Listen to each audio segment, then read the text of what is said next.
Presenting the classics of Sam P. Chaladurai. Sam P. Chaladurai அவர்களின் போதனை களஞ்சியத்திலிருந்து.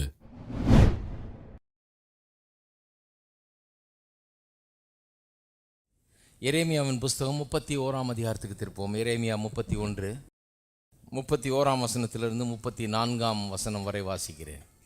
இதோ நாட்கள் வரும் என்று கர்த்தர் சொல்லுகிறார், அப்பொழுது இஸ்ரவேல் குடும்பத்தாரோடும் யூதா குடும்பத்தோடும் புது உடன்படிக்கை பண்ணுவேன்.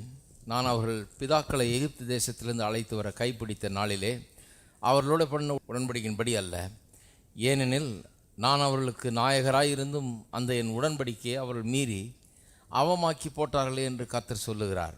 அந்நாட்களுக்கு பிற்பாடு நான் இஸ்ரவேல் குடும்பத்தோடு பண்ண போகிற உடன்படிக்கையாவது, நான் என் நியாயப்பிரமாணத்தை அவர் உள்ளத்தில் வைத்து அதை அவர்கள் இருதயத்தில் எழுதி நான் அவர்களுடைய தேவனாய் இருப்பேன், அவர்கள் என் ஜனமாய் இருப்பார்கள் என்று கர்த்தர் சொல்லுகிறார்.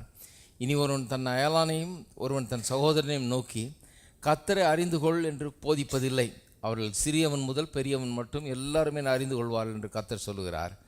நான் அவர்கள் அக்கிரமத்தை மன்னித்து அவர்கள் பாவங்களை இனி நினையாதிருப்பேன். புதிய உடன்படிக்கையில் ஒரு பிரதானமான காரியம் என்ன என்று சொன்னால், இங்கே 34ஆம் அதிகாரத்தில் கடைசி பகுதியில் சொல்லப்பட்டிருக்கிறது, அவர்கள் அக்கிரமத்தை மன்னித்து அவர்கள் பாவங்களை இனி நினையாதிருப்பேன்.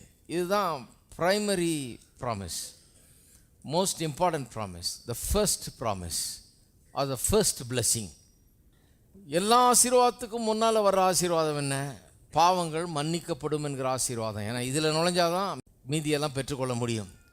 பாவங்கள் மன்னிக்கப்பட வேண்டும், தேவனோடு கூட ஒரு உறவு ஏற்பட வேண்டும், அப்புறம் தான் மற்றதெல்லாம் சாத்தியமாகிறது. ஆகவே இந்த அக்கிரமத்தை மன்னித்து அவள் பாவங்களை நினையாதிருப்பேன்ங்கிறது ஒரு மாபெரும் ஒரு செயல். இந்த புதிய உடன்படிக்கை கீழே பாவங்களை நினையாமல் இருப்பாராம். இது புதிய உடன்படிக்கையினுடைய ஒரு அம்சம், முக்கியமான அம்சம். பழைய உடன்படிக்கையில் என்ன பிரச்சனைன்னா, பாவங்களுடைய நினைவு கூறுதல் இருந்து கொண்டே இருந்தது. ஒவ்வொரு வருஷமும் இந்த பாவ நிவாரண நாள்னு ஒன்று வச்சுருந்தாங்க. அது இல்லாமல் தினந்தோறும் பலியிட்டாங்க, அப்போல்லாம் பாவத்தை நினைவு கூட்டினாங்க. ஒவ்வொரு வருஷமும் அதுக்குன்னு ஒரு நாளை அனுசரித்தார்கள். அந்த நாள் ரொம்ப பிரமாதமாக அனுசரிக்கப்பட்டது. அதில் ஒரு ஆட்டை எடுத்துகிட்டு வந்து அது மேலே பிரதான ஆசாரியின் கையை வச்சு ஜனங்களுடைய பாவங்களெல்லாம் அந்த ஆட்டின் மேலே அறிக்கையிட்டு, அந்த ஜனங்களுடைய பாவங்கள்லாம் அப்போ அந்த ஆட்டின் மேலே சுமத்தப்படுகிறது அறிக்கையிடுவது மூலமாக. அறிக்கையிட்ட பிறகு அவன் அந்த ஆட்டை கொன்று அதனுடைய ரத்தத்தை சிந்தி அதை எடுத்துக்கொண்டு போய் மகா பரிசுத்த ஸ்தலம் என்கிற அந்த உள்பகுதியில், தேவாலயத்தில் இருக்கிற உள்பகுதியில் கொண்டு போய் அவன் அந்த ரத்தத்தை தெளிக்கிறான். இது வருஷம் பண்ணாங்க. பண்ணும்போது அவர்களுக்கு என்ன, நான் பாவி, எனக்கு இப்படி ரத்தம் சிந்ததுனால்தான் என்னுடைய பாவம் மூடப்பட வேண்டும், ரத்தம் சிந்தல் தான் என்னுடைய பாவத்துக்கு உண்மையான நிவாரணம் என்கிறதை அவர்கள் கண்கூடாக காண்கிறார்கள். அது அவர்களுக்கு நினைவூட்டப்படுகிறது. ஒவ்வொரு வருஷமும் அப்போ பாவத்தின் நினைவு கூறுதல் இருந்து கொண்டே தான் வருது அவங்கள்ட்ட. ஒவ்வொரு வருஷமும் அதை நினைவு கூறுறாங்க ரொம்ப பவர்ஃபுல் வேல. அது மட்டும் இல்லாமல் இன்னொரு ஆடை எடுத்து அது மேலேயும் கையை வச்சு பாவத்தை எல்லாம் அறிக்கை செய்து, போக்காடு என்று சொல்லப்படுகிற அந்த ஸ்கேப் கோட்டை என்ன பண்ணுறாங்க, அதை அப்படியே வனாந்திரத்துக்குள்ளே அனுப்புகிறாங்க. அனுப்பி அது போய் போய் போய் அப்படியே கண்ணுக்கிட்டது மறையுது. அது போனது திரும்பியே வராது. அவ்வளோ தூரம் கொண்டு போய் விட்டு வர்றாங்க, யாரோ கொண்டு போய் திரும்ப வரவே வராது. அது அங்கேயே போய் வனாந்திரத்தில் எங்கேயாவது போய் சாக வேண்டியது தான். அதை பார்க்கும்போது தங்களுடைய பாவங்கள்லாம் தங்களை விட்டு அகற்றப்பட்டு விட்டது, போய்விட்டது என்பதுக்கு அடையாளமாக அது செய்தார்கள். இதெல்லாம் என்னத்தை பண்ணிச்சு அவங்களுக்கு? தற்காலிகமாக அவருடைய பாவங்கள் மூடப்பட்டது என்பது மட்டும் இல்லாமல் அவள் பாவிகள் என்கிற நினைவூட்டுதலை உண்டு பண்ணிகிட்டே இருந்தது. ஒவ்வொரு வருஷமும் அதை நினைவு கூர்ந்துக்கிட்டே இருந்தாங்க, பாவம் இருக்குது, பாவம் இருக்குது, பாவம் இருக்குன்னு. அதுதான் பழைய உடன்படிக்கை. புதிய உடன்படிக்கையில் இனி பாவங்களை நினையாதிருப்பார் என்று சொல்லப்பட்டிருக்கு. தான் புதிய உடன்படிக்கையுடைய மேன்மை. ஒரே பலி, ஒரே தரமிடப்பட்ட பலி. இதுக்கப்புறம் பலி கிடையாது, ஒரு வருஷமும் கிடையாது. ஏனென்றால் இந்த ஒரு பலி போதுமானதாய் இருக்கிறது, ஒவ்வொரு வருஷமும் கிடையாது. ஆகவே பாவங்கள் மறக்கப்பட்டு விட்டது, அது அகற்றப்பட்டு விட்டது. அந்த காரியத்தை கர்த்தர் செய்து முடித்து விட்டார் என்பதற்கு இதுவே அடையாளமாக இருக்குது. அந்த ஒரு பலியோடு சரி, அதுக்கப்புறம் பலியிடப்படவே கிடையாது என்று வேதவசனம் சொல்லுகிறது. சரி, ஸோ அக்கிரமங்களை மன்னித்து பாவங்களை நினையாதிருப்பார். எல்லாம் சொல்லுவோம், அக்கிரமங்களை மன்னித்து பாவங்களை நினையாதிருப்பார்னு சொல்லியிருந்தாலும் நிறைய பேர் பாவங்களை நினச்சிக்கிட்டே தான் இருக்கிறாங்க. கிறிஸ்தவர்கள் மத்தியில் அதுதான் பிரச்சனை. அதனால தான் இதை இன்றைக்கி ரொம்ப அழுத்தம் திருத்தமாக பேச விரும்புகிறேன். ஏனென்று சொன்னால், பாவங்கள் உண்டென்று நினைத்து கொண்டு, அல்லது கர்த்தர் என்னை இன்னும் பாவியாக தான் காண்கிறார், என்னை பார்க்கும்போதெல்லாம் என் பாவம் தான் கடவுளுக்கு மனசில் வருது அப்படின்னு நினச்சிங்கன்னா, அப்போ உங்களுக்கு ஜெபத்துக்கு நீங்கள் பதிலை பெற முடியாது, விசுவாசம் வராது, தைரியம் வராது. கடவுளுக்கு முன்னால் போய் நின்று கேட்டு பெற்றுக்கொள்ளக்கூடிய அந்த ஒரு நிலையில் நீங்கள் இருக்க முடியாது. ஏன்னு சொன்னால், எனக்கு அப்படிப்பட்ட தகுதி இல்லை, நான் கெட்டவன், நான் கடவுளுக்கு முன்னால் பாவி, எனக்கு தகுதி இல்லை, கடவுள் என்னெல்லாம் அப்படி ஆசீர்வதிக்க மாட்டார், அது யாராவது பரிசுத்தவான்கள் ஆசீர்வதிப்பார், என்ன எப்படி ஆசீர்வதிப்பார், நான் அதுக்கு தகுதி இல்லை, அப்படிப்பட்ட எண்ணம் தான் தோணும். இது எவ்வளவு கிறிஸ்தவர்களுக்குள்ளே இருக்குது பாருங்கள். விசுவாசிகளாகி இந்த புதிய உடன்படிக்கைக்குள்ளே வந்து இரத்தத்தால் மீட்கப்பட்டவர்கள் எல்லாம் நடந்திருக்கு, அவங்களுக்கு சபையில் இருக்கிறாங்க, எல்லாம் இருக்காங்க. ஆனால் இந்த நிச்சயம் அவர்களுக்கு உண்டாகலை. தங்களுடைய பாவங்கள் அவர்களை விட்டு போய்விட்டது, அவர்கள் தேவ ஆசீர்வாதத்துக்கு தகுதி பெற்றவர்கள் என்கிறது விளங்குறது இல்லை. ஆகவே சந்தோஷம் இல்லை, சமாதானம் இல்லை, நிம்மதி இல்லை. அவர்கள் முழு நிறைவோடு தேவனுடைய ஆசீர்வாதங்களை பெற்று வாழ்வது கிடையாது. ஒரு உதாரணம் சொல்கிறேன் பாருங்கள். எப்படின்னு சொன்னால், இப்போ நீங்கள் என்ன எண்ணுகிறீர்கள்ன்றது ரொம்ப முக்கியம் பாருங்கள். உண்மைங்கிறது அது வேறு, அதை பற்றி நீங்கள் என்ன நினைக்கிறீங்கன்றது வேறு. உண்மை ஒரு மாதிரி இருக்கலாம், நீங்கள் நினைக்கிறது ஒரு மாதிரி இருக்கலாம். உண்மை உங்களை பாதிக்காது, நீங்கள் அதை பற்றி எப்படி எண்ணுகிறீர்கள் என்பது தான் உங்களை பாதிக்கும். That will only affect you. உண்மை இருக்கலாம் பாருங்கள், வேதவசனம் முழுக்க உண்மை இருக்குது, வேதவசனத்தில் உண்மை இருக்கிறதுனால உங்களுக்கு ஒரு பெரிய பாதிப்பு ஏற்படும். உண்மை இருக்குது, வேதவசனம் உண்மையானது, சத்தியமானது, சத்திய வசனம்.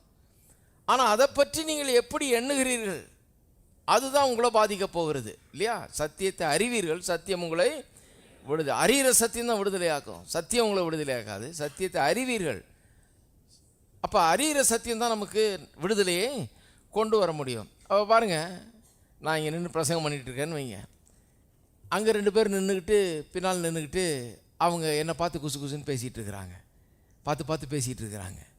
உடனே நான் என்ன நினைக்கிறேன், என்னை பற்றி ஏதோ பேசுகிறாங்க, அவங்க தவறாக என்னமோ அந்த ஆள் சொல்லிகிட்டு இருக்காரு, இந்த ஆள் கேட்டுட்ருக்கிறாரு, என்னை பற்றி ஏதோ அவதூறு பரப்புகிறாங்க, வதந்தி பரப்புகிறாங்களாக்கும், என்னை பற்றி தப்பாக ஏதோ பேச்சு நடக்குது அப்படின்னு நான் நினச்சிக்கிறேன்னு வைங்க. எனக்கு இருக்கிற சந்தோஷமும் சமாதானமும் போயிடும், உள்ள ஒரு கசப்பும் வெறுப்பும் ஒரு பகை உணர்வும் உண்டாயிடுது, நிம்மதியை இழந்துடுறேன் நான். ஏன்னா அவங்க 2 பேரும் என்ன பேசுனாங்கன்னு தெரியாது, நான் நினைக்கிறேன் அவங்க என்ன பண்ணுறாங்கன்னு, என்னை பற்றி தப்பாக பேசுகிறாங்கன்னு. கடைசியில் பார்த்தா அவங்க என்ன பேசிகிட்டு இருந்தாங்க, பாஸ்டருக்கு பர்த்டே வருது, அதுக்கு ஏதாவது ஒரு செலிப்ரேஷன் வைக்கணுமே, அவருக்கு என்ன கிஃப்ட் வாங்கலாம், அவருக்கு எப்படி கேக்கு வெட்டலாம், அவருக்கு எப்படி பர்த்டே கொண்டாடலான்னு ரகசியமாக குசு குசுன்னு பேசுகிற, யாருக்கும் தெரியாமல் இதை செய்யலாமேன்னு குசு குசுன்னு பேசிகிட்டு இருக்காங்க. நான் நினச்சிட்டு இருக்கிறேன் அவங்க என்னை பற்றி ரொம்ப தப்பாக பேசுகிறாங்கன்னு. அது சந்தோஷமான விஷயம் பாருங்கள், என்னை பற்றி நல்ல விஷயம் பேசிகிட்டு இருக்கிறாங்க, எனக்கு நல்லது செய்கிறதுக்காக பேசிகிட்டு இருக்காங்க, என்னை உண்மையாக நேசிக்கிறாங்க, எனக்காக அவங்க பேசிகிட்டு இருக்கிறாங்க, எனக்கு நல்லது நடக்கணுன்றது விரும்புகிறவங்க அவங்க, எனக்காக என் பட்சத்திலிருந்து எனக்கு எப்படி நல்லது செய்யலான்னு பேசிகிட்டு இருக்காங்க. நான் நினச்சிட்டு இருக்கிறேன் என்னென்னமோ செய்ய போகிறாங்க போல இருக்குது, என்னமோ சதி நடக்குது, என்னை பற்றி ஏதோ பரப்புகிறாங்க அப்படின்னு நான் நினச்சிட்டு இருக்கிறேன். இருக்கிறீங்களா? எப்படி சமாதானத்தை எடுத்துருது பாருங்கள். உண்மை வேற, நான் நினைக்கிறது வேற.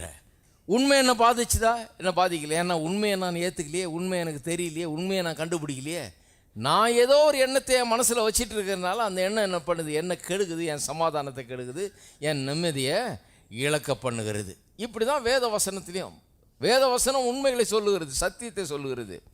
ஆனால் நாம் நினைக்கிறது தாறுமாறாக இருந்ததுன்னா, அதுக்கு எதிர்மாறாக இருந்ததுன்னா நம்ம நிம்மதியாக இருக்க முடியாது. நம்ம கிறிஸ்தவர்களாக இருக்கலாம், ஜானி ஜேம்ஸ் ஜோன்ஸ்னு பேர் வச்சுட்டு இருக்கலாம், ஆனால் நிம்மதியாக இருக்க முடியாது, சந்தோஷமாக இருக்க முடியாது, வெற்றிகரமாக வாழ முடியாது. ஏன்னா கடவுளை குறித்து தப்பான எண்ணம்.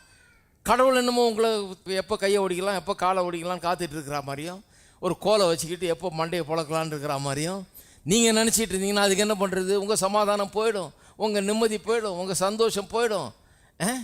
ஒரு வெற்றி உள்ள வாழ்க்கை அங்கே இருக்க முடியாது, ஜெபத்துக்கு பதில் இருக்காது, தைரியமாக ஜெபித்து கேட்கக்கூடிய ஒரு நிலை அங்கே இருக்காது. ஏன்னா உங்களுடைய எண்ணங்கள் அப்படிப்பட்ட ஒரு நிலையை தடை செய்கிறது, செய்ய முடியாமல் பண்ணிடுது இல்லைங்களா?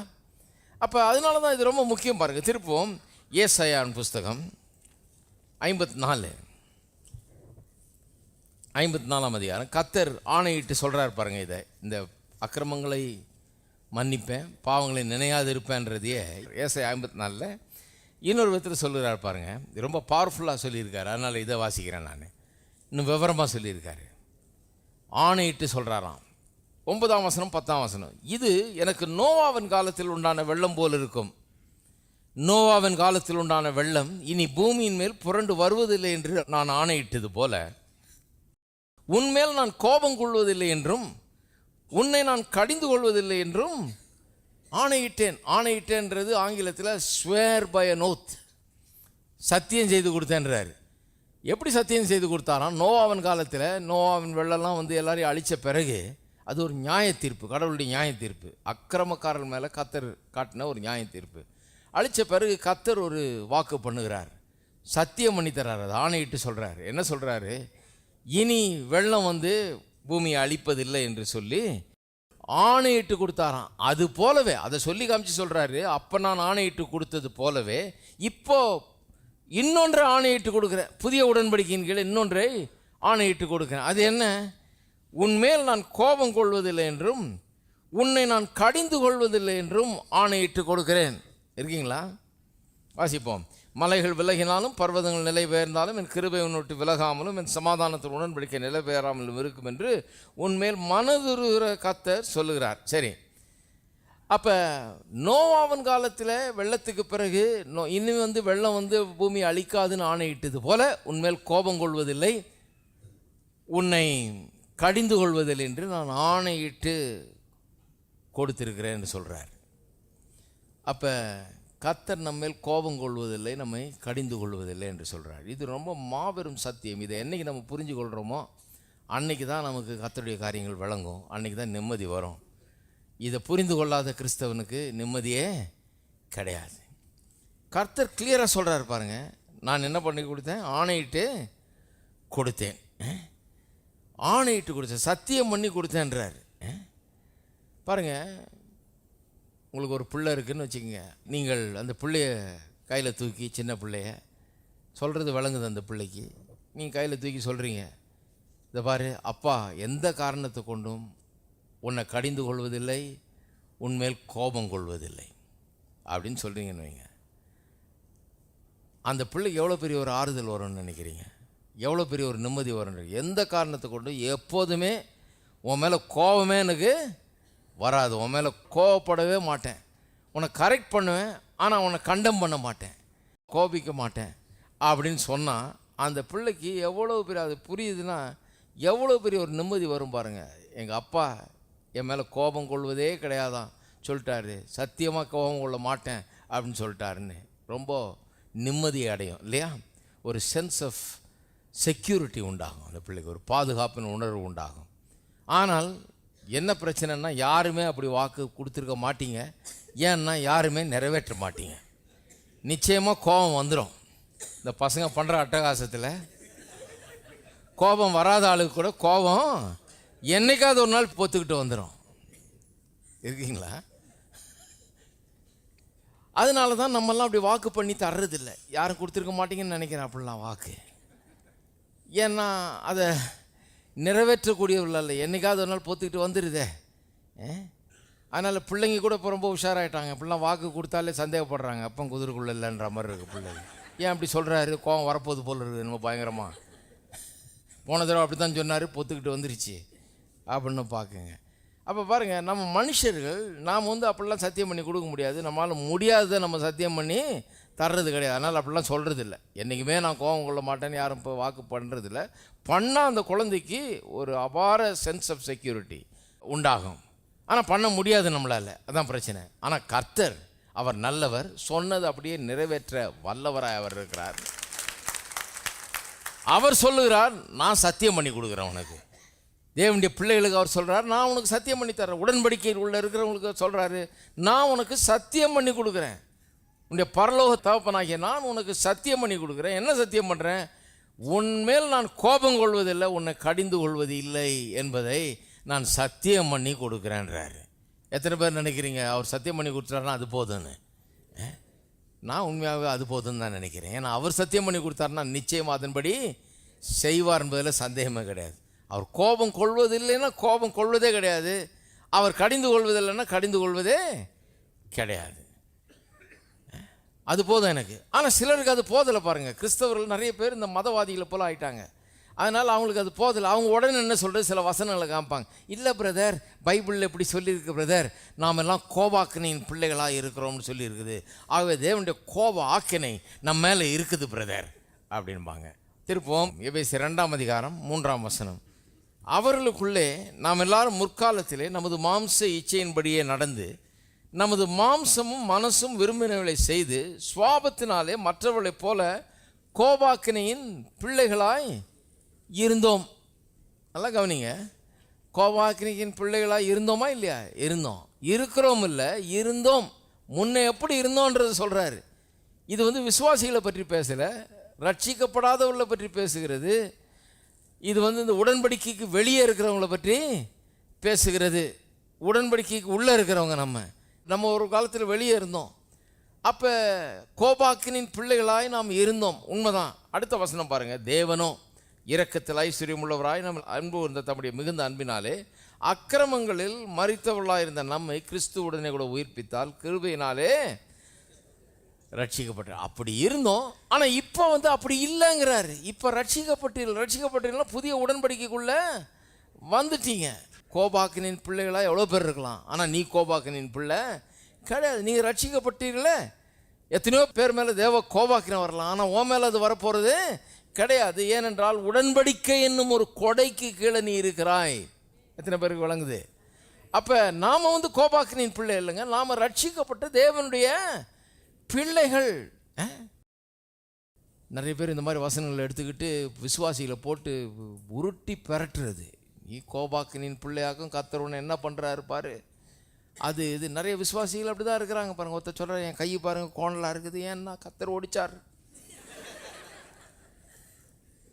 நான் இப்படிலாம் பண்ணதுனால தான் கர்த்தர் ஓடிச்சார் என்ற நிறைய குறைகள் இருக்குது பிரதர். அதனால் கர்த்தர் இதை ஓடிச்சார்.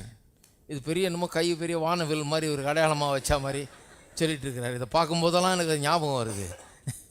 ஆனால் இன்னும் அக்கிரமம் மட்டும் நிற்கலை, அது தொடர்ந்து செஞ்சுட்டு தான். இவருக்கு இருக்கிறது 2 கை தான். கர்த்தர் ஒரு தடவை அக்கிரமம் பண்ணும்போதும் கையை ஓடிக்க ஆரம்பிச்சாருன்னா, பிள்ளைகளுடைய கையை ஓடிக்க ஆரம்பிச்சாருன்னா கையே இருக்காது. கையென்ன காலம் இருக்காது, எந்த அவயமும் இருக்காது.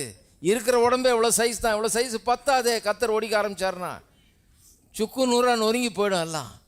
கர்த்தர் ஓடிக்கிறது இல்லைங்க, கர்த்தர் காப்பாற்றுறாரு, கர்த்தர் குணமாக்குகிறவர். நாம் தேவனுடைய பிள்ளைகளாக இருக்கிறோம். கர்த்தர் சொல்கிறாரு, கோபாக்கினின் பிள்ளைகளாக ஊர் உலகத்தில் நிறைய பேர் இருக்கலாம், ஆனால் நீ தேவனுடைய பிள்ளையாக இருக்கிறாய். நீ கோபாக்கினின் பிள்ளை இல்லை, என்னுடைய இரக்கத்தை பெற்றவன், என்னுடைய மனதுருக்கத்தின் கொடைக்கு கீழே நீ வாழுகிறவன், உடன்படிக்கை என்கிற கொடைக்கு கீழே நீ இருக்கிறவன் சொல்லுகிறார். இருக்கீங்களா? இன்னொருத்தர் சொல்கிறார் பாருங்க, இல்லையா? இன்னொரு வசனம் காமிக்கிறேன் நான் உங்களுக்கு. இந்த மாதிரி வசனம் எக்கு தப்பான வசனங்கள்லாம் நிறைய எடுத்து வச்சுருப்பாங்க, அவங்க பொறுக்கி எடுக்கிறாங்க பாருங்கள். 1 Corinthians 6 திருப்புங்கள். 1 Corinthians 6 சிலர் இந்த வசனத்தை காமிப்பாங்க. 9ஆம் வசனம். இதை வச்சு எவ்வளோ சபையில் பிரசங்கம் நடந்துருக்குது நான் கேட்டிருக்கிறேன். அந்த காலத்தில் சபைகளில் பிரசங்கத்தை கேட்டிருக்கேன், கன்வென்ஷனில் பிரசங்கம்லாம் கேட்டிருக்கேன். இதை வச்சு விசுவாசிகளுக்கெல்லாம் இந்த பிரசங்கம் நடக்கும். அநியாயக்காரர் தேவனுடைய ராஜ்யத்தை சுதந்திரிப்பதில்லை என்று அறியீர்களா?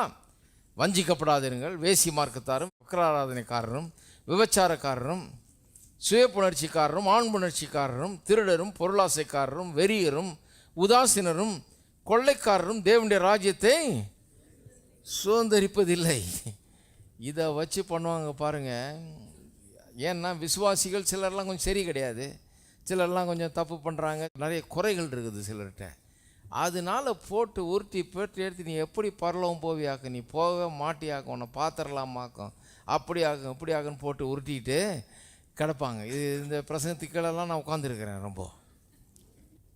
ஆனால் என்ன விஷயம்னா, இன்னும் ஒரு லைன் வாசித்தாலே தெளிவாயிடும். அடுத்த லைனை வாசித்து பாருங்கள். உங்களில் சிலர் இப்படிப்பட்டவர்களாய். அப்போ இவங்கள சொல்லலை அவர்.